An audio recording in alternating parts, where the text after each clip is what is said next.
Hello, everyone. Welcome. Thanks for joining our diagnostic training session today. Now, what you're about to see is a pre-recorded training session we did over in the United States. But be assured that a lot of the material that we cover is really applicable to any automotive application. So just be aware that yes, it is a lot of North American vehicles, but a lot of the same principles apply over in the UK as well. Now, if you have any questions, if you're watching this during the premiere, you can just leave it in the chat. We'll be monitoring that. And if you're watching this after the premiere, then just feel free to leave a comment underneath the video, and we'll get to those as we can as well. So my name is Jason Gabrenas. I'm one of Snap-on Diagnostics technical trainers.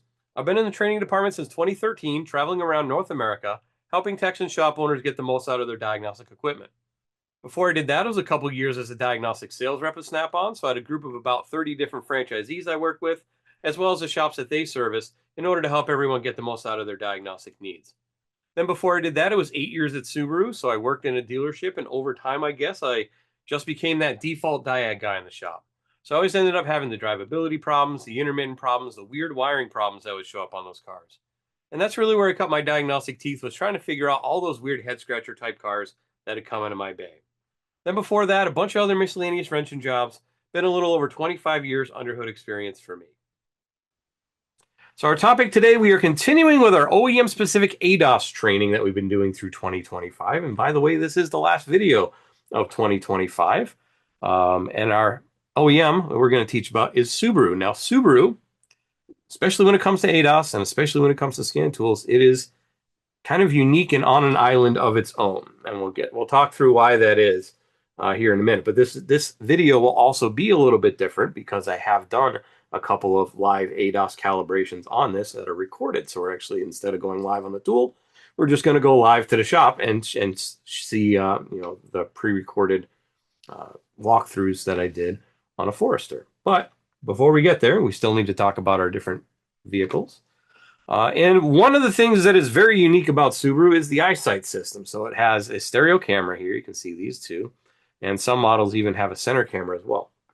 And what this does is it allows the vehicle's camera to have depth perception, right? If you get two eyes, you have good depth perception, theoretically. So they don't use a front radar for anything. They just have the stereo camera, and that's the only thing it needs in the front. And it is able to handle the lane keep, the adaptive cruise control, any automatic emergency braking, and on newer models, they even have automatic emergency steering. So if you're braking and you might hit something, it'll steer you out of the way as best it can. So that's kind of interesting. But it handles and feeds into all those different systems. So this camera is a very, very high-tech camera, I guess you would say. And they're really one of the only ones in the industry who uses stereo camera. I think maybe Mercedes uses one on like a higher end model, or maybe BMW. But Subaru, it's across the board. Any of their ADAS, they went all in on the camera. And so they're all in on the camera. Now, interesting enough, also, in order to get into redoing the camera or recalibrating the camera, you'd have to press the two buttons on the ceiling in order to get the recalibration to even pop up on the menu. This is on the factory tool. This is on Snap-on tool. I don't know about other aftermarket tools, but on the select system screen, before you select the eyesight system, you need to hit the two buttons on top, so the pre-collision brake off and the lane departure warning off switch, and that allows it to pop up on the menu. If you don't do that, it doesn't show up on the menu. And they say for preventing misoperations. So if somebody is messing around in there that shouldn't be messing around in there, to kind of keep them out of that. If they don't know, if they don't have the factory information, that just plain won't show up on the screen. So let's talk through our different vehicles, and then we will get to our recalibrations. So this is a 2019 Forester, is our first representative. And this one's fairly loaded with one stereo camera that it would have in the front. For the lane keep, adaptive cruise, emergency braking. Has a rear camera for the backup camera. Two radars in the back, so that's blind spot monitors. And then four ultrasonic sensors in the back. So that is for park assist and reverse emergency braking. They actually use the sonar for the emergency, if I'm backing into a trash can or something. It'll activate the braking that way.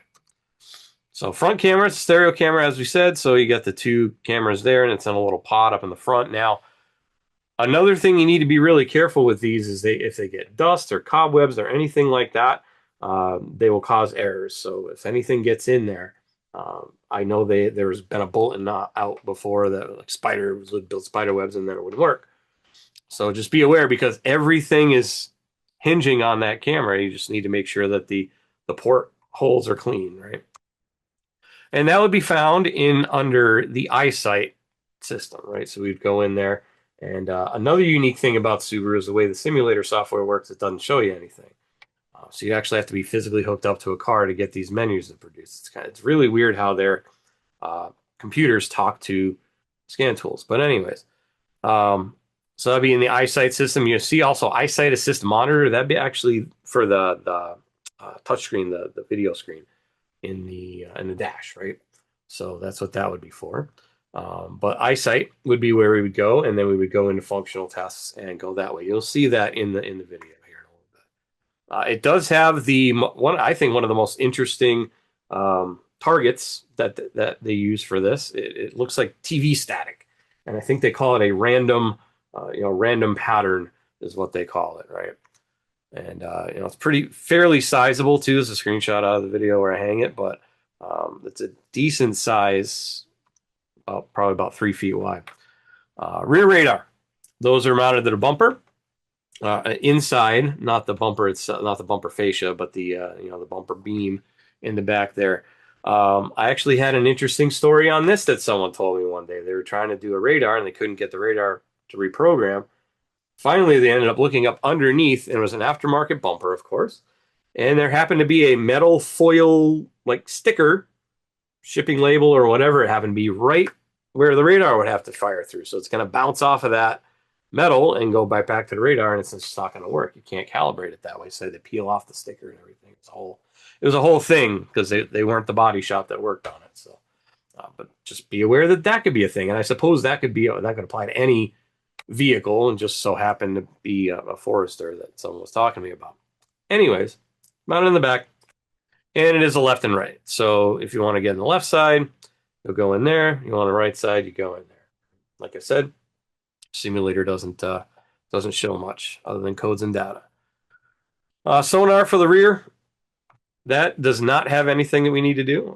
Actually, reverse automatic braking would give you codes and data for that anyways. There's really no reset, relearn, recalibration for it, but there is a reverse automatic braking module that you would go into for codes data. Rear camera mounts kind of in the deck there, and no calibrations needed for that, and there's not even a module shown for that either. 2017 Outback is going to be very similar. It's a little older, but it's going to, they've been doing this since 15, 16, 17, somewhere in the mid-teens, they started adding this system. So once again, one stereo camera, one rear camera, 2 radars in the back, and 4 ultrasonic sensors are going to be there. Front camera, another different view of the front camera. So it's got a bunch of bolts on the top, and it bolts right in, right above the mirror. And that's kind of how you would get to it. You pull down the little pod that's in there for the map lights and stuff like that, and you'll be able to get to it. Once again, that would be under the eyesight system. See how this one doesn't have the monitor in there, so it's just eyesight. Rear radar, same deal, mounts to a bracket in the back on the bumper beam corners, and that is a left and a right, independent of each other. You do have to realign them and such when you've replaced them. There is a reset recalibration that needs to be done, and we'll show that. It's going to be pretty much the same walkthrough between all of them. Then we have our sonar, clips into the bumper, right?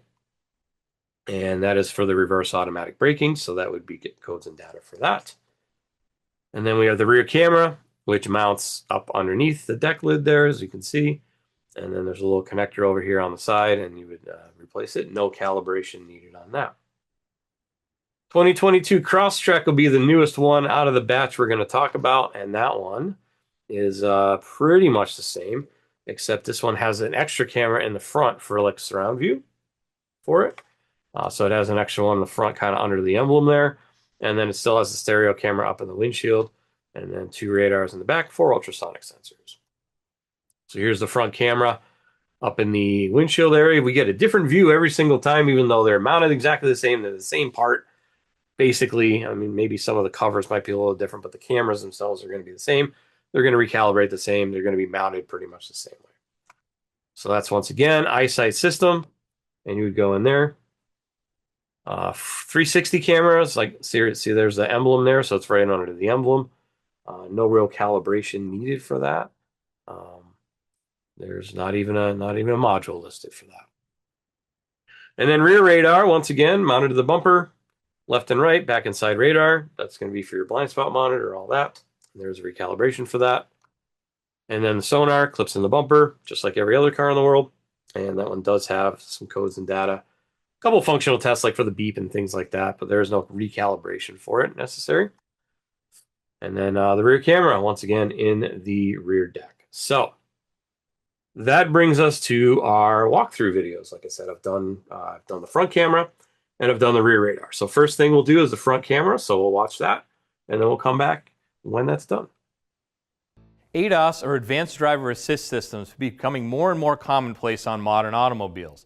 Even simple repairs such as an alignment or a windshield replacement need calibration of these systems. Let's walk through a recalibration of the windshield camera using this John Bean TruePoint machine behind me. Okay, so here we are on the home screen of the TruePoint system. Now notice on the screen we have a workflow. So first one is shop preparation. You want to make sure you check into that, whatever needs to be done there. Vehicle preparation as well. Also need to mount the wheel targets. Now we've already done that for the essence of time here. If you need to know how to do that, there is a demo video built in which you can watch. Next thing we would do is start the ADAS process. Now you can do it multiple different ways. We can ID manually year, make, model, or there's a built-in VIN scanner so you can scan the barcode on the VIN. Or in this case, this Forester is already loaded in there in my history, so I'll just double click on that and pull that up out of my history. Okay, so this is our vehicle history screen. It shows any reports that may have been generated in past previous calibrations. In this case, I'm just going to hit use vehicle on the bottom right, and that'll load the vehicle into the system. Now, what do I need? What features are installed on this vehicle? So it does have front camera and it does have side and rear radar. So I'll hit next to continue. All right, so the first thing we need to do is perform the alignment verification. Now it has us do a few things with the frame. We can see we're a little outside of that target and the beam needs to be lowered a little bit. So we'll lower the beam down so it can see all the wheel targets. There we go. Now we see all 4 green check marks on the screen. That indicates it can see all 4 targets. Now we're a little back and a little bit to the left, so we need to move this frame forward and angle it slightly. Something like that. So once we're in the green, we pause, let the frame settle down, moves to the next screen. Now it wants us to do the rollback, rolling forward and rolling backward on the vehicle, and this will help verify that alignment is correct. So I'll move this around so we can see on the other side of the vehicle. Okay, so the vehicle is already in neutral, so we have to roll forward first. So roll forward until it gets into the green. Then we need to roll it backwards. It's in the green there. There we go. And one more forward. Turns green. Then we should have green check marks on all 4 wheels. Looks good. Next step when it cycles through is we need to put it in park and put the parking brake on. Okay, so once it's been put in park and the parking brake is set, we'll just hit next and go on to the next procedure. The next procedure is going to be advanced floor level compensation, so it requires a special pointer target. So we're going to go do that counterclockwise around the car. Okay, so we'll take this pointer target and we need to make sure we line it up with the bottom of the wheel and with the existing target that's there. We should get a green check mark when it's done. Okay. Move to the left rear. Same thing. Right rear in front of the target. And right front. Okay. So I'll swing this back around and we will start our front camera adjustment. We're going to have to move the rig around. So you can see we come back up with our target and we're quite a bit to the front and quite a bit off to the side. So we will just move this backwards a bit.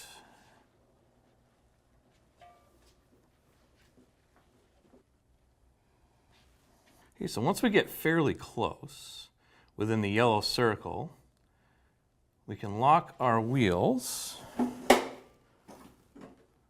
and then we can use this plate to make fine adjustments. Once we're in the green, it'll settle down. Next thing we need to do is adjust the beam height. Slide that up a bit.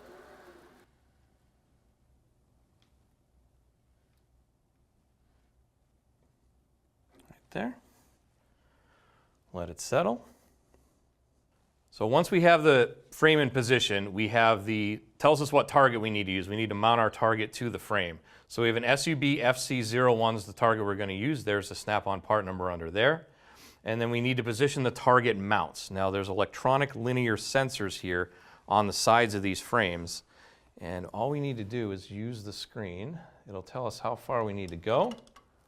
Went a little too far there. There we go. Lock it into place. Go over here.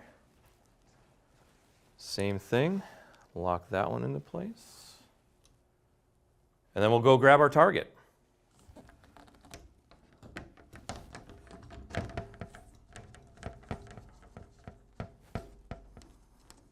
Okay, looks like the frame's moved out of position. Now, one of the key points to the TruePoint system is it always is measuring and adjusting and seeing where it is in 3D space.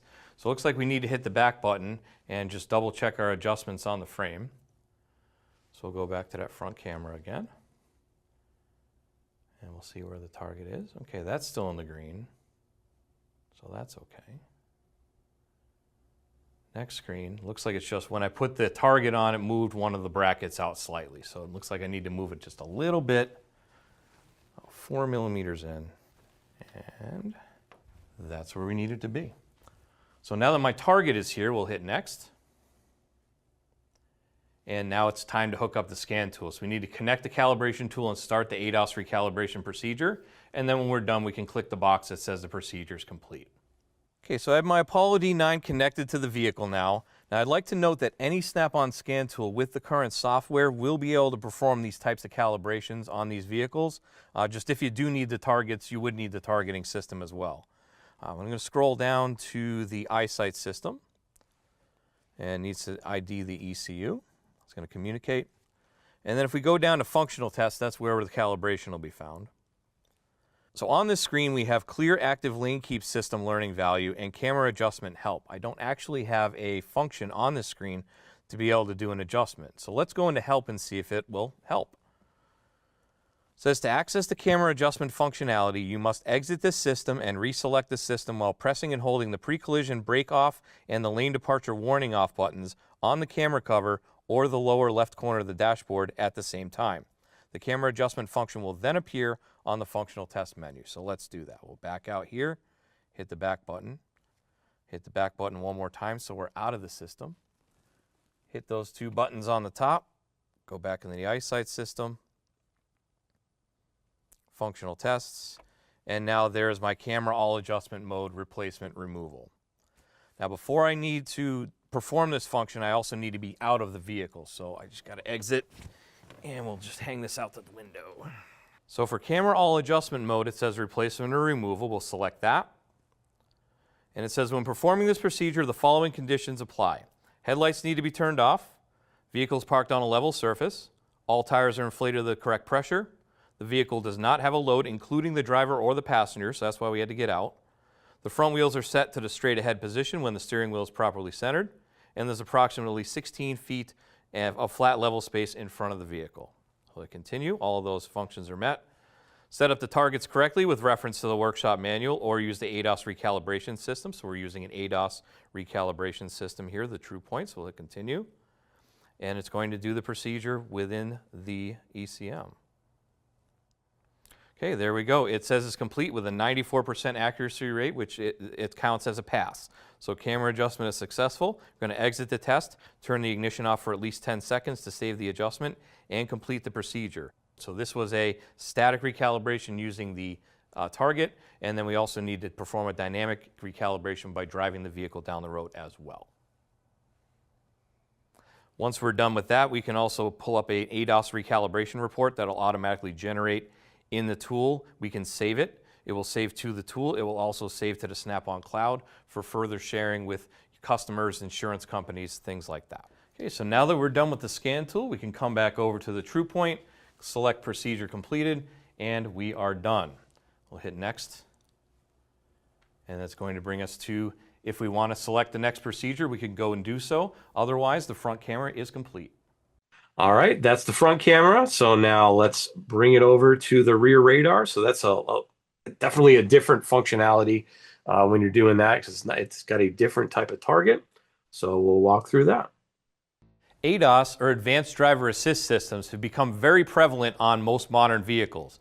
Systems such as the blind spot monitoring system, which tells you if there's another vehicle in your blind spot, when the repairs are made, sometimes they need to be calibrated.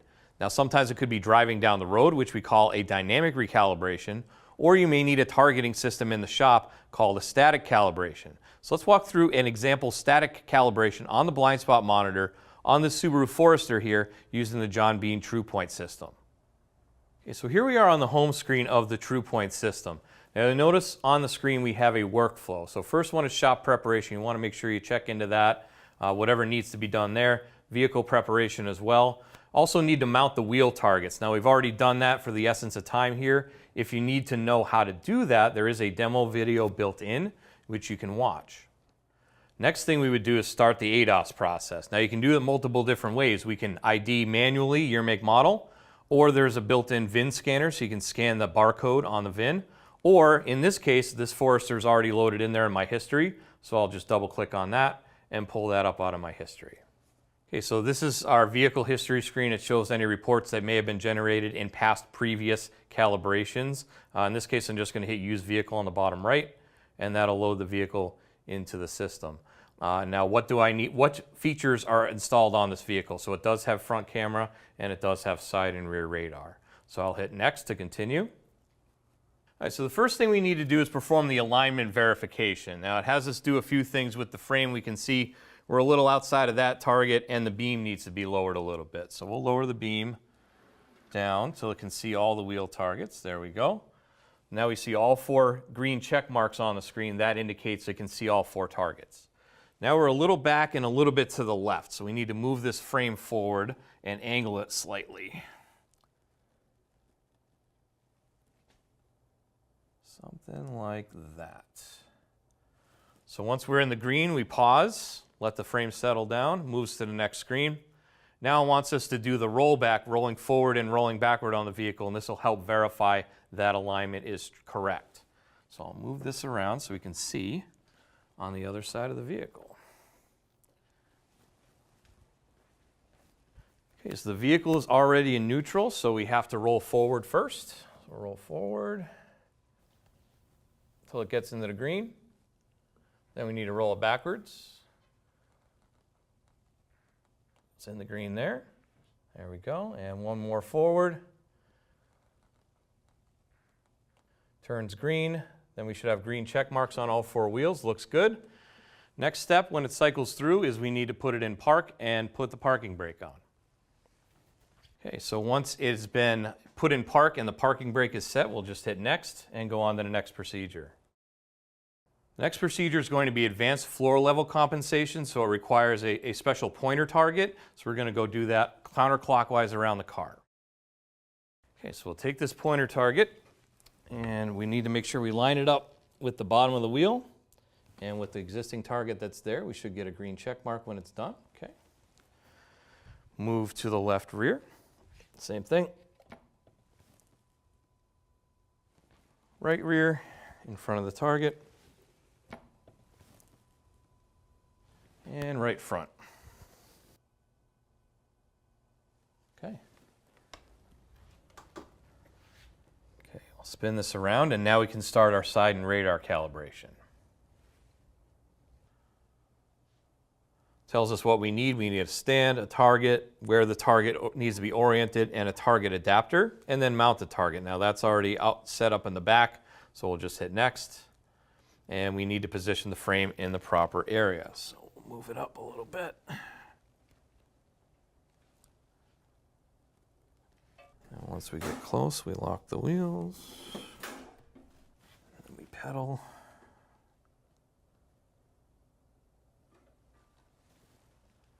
that settle down a bit. And we'll hit next. And we need to raise the beam slightly.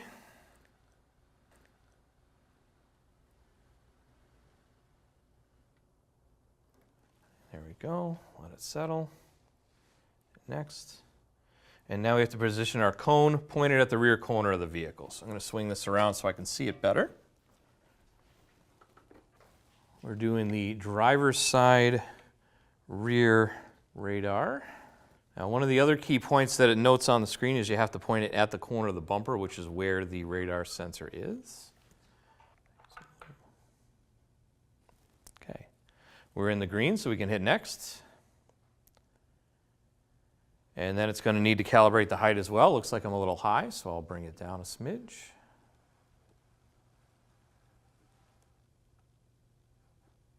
About there. All right, and we are where we need to be. Hit next. And we also need to make sure the area is clear around the rear of the vehicle. And if we hit next again, we now break out the scan tool.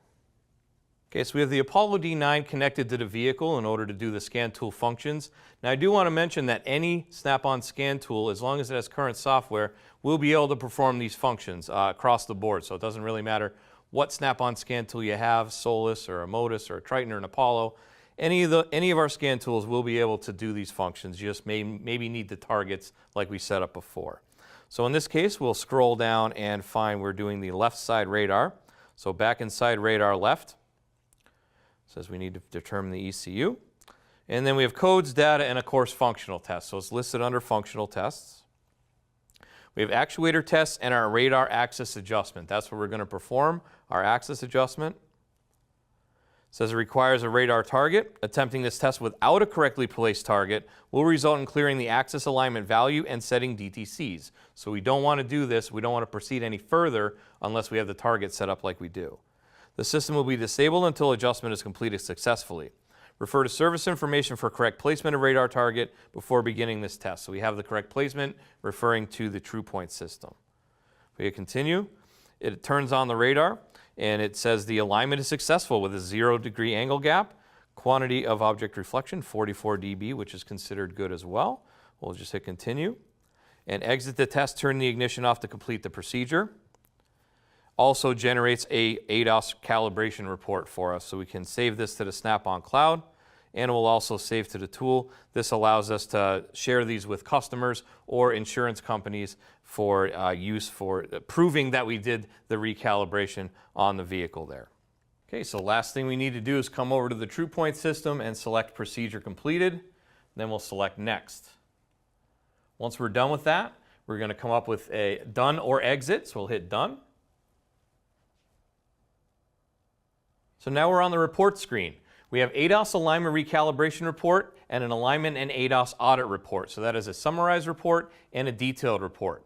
Both reports will automatically upload to the Snap-on cloud service as long as the tool is registered with the service and the Wi-Fi is active. Now you can use that Snap-on cloud service to share these files with customers or with insurance companies as you see fit.